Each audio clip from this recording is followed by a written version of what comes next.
So, for somebody who is starting out newer than you in the field of entrepreneurship or launching their business, what advice would you give them, especially in the maternal health space?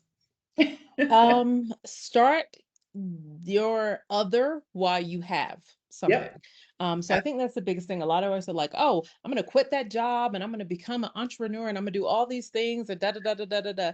And it sounds really, really good, but in practice, bills still hit at the same time each month. And Mhm. so you need to make sure you are not struggling. And so that vision, that passion, that dream that you have can start to wither a little bit because you're more nervous about, okay, am I going to make rent or mortgage this month? Or am I going to do my car payment or things like that? And so you don't give your baby time to grow because you're so focused on, okay, I need to do all the things of life.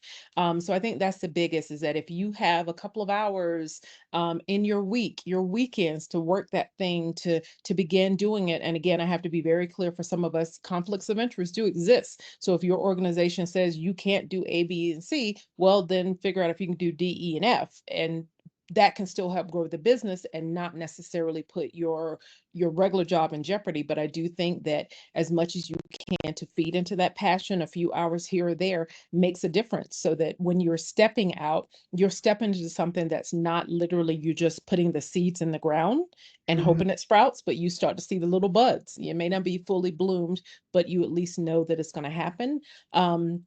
So I think that's important. I think for those of us who are in the maternal health space, the women's health space right now, the US is hostile. Let's just call a thing a thing.